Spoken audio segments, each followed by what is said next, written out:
let's talk about imposter syndrome in tech. What is imposter syndrome? Imposter syndrome is this feeling individuals get where they doubt their accomplishments or have this persistent kind of internalized fear of being exposed as a fraud despite consistent efforts of their competence in their role. People experience imposter syndrome typically they attribute their success to other things beyond their own skill. They'll say, "Oh, I just got lucky. Oh, the timing of everything just lined up for me." And they'll really just feel like they are imposters deceiving other people that they're actually good at their job.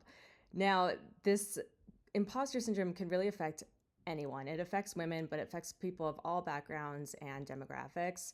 And it's something that can be a real blocker to our careers because it can prevent us from feeling confident enough to speak up in meetings, to share our ideas, or even to apply to a really great job that we're qualified for. Imposter syndrome is kind of rampant across technology, and specifically in the AI space. I see a lot of people, including myself recently, struggling with this.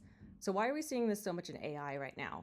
I have a theory. I think because AI is really in a boom right now. It's a very innovative phase in AI. We're discovering new techniques. We have to do a lot of cutting edge research, really test the edges of what is possible as we're developing this kind of new technology.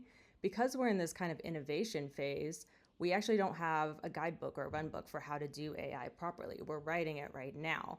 And that takes people who are willing to learn, to fail fast, to be resilient, and to continue in their careers even when they're faced with failed projects or failed ideas.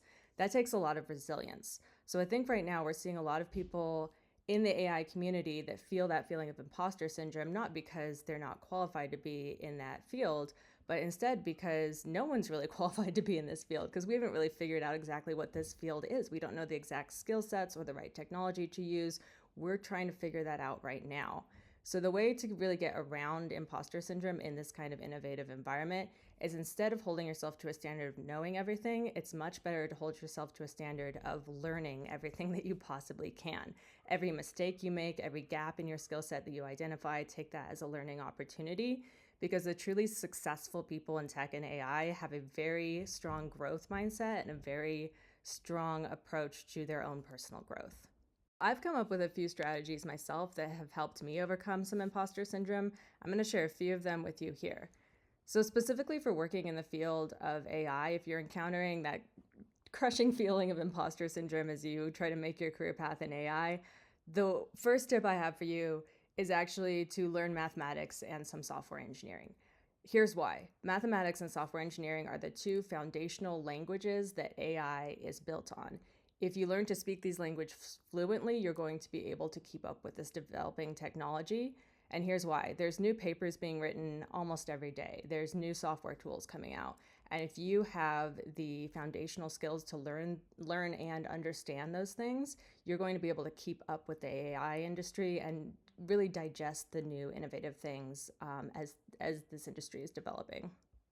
Things that I've learned that have really helped me out is first to aim towards mastering just a few things instead of everything. It can feel really overwhelming if you hold yourself to a standard of just being an expert in everything in the field of AI because the field is extremely broad.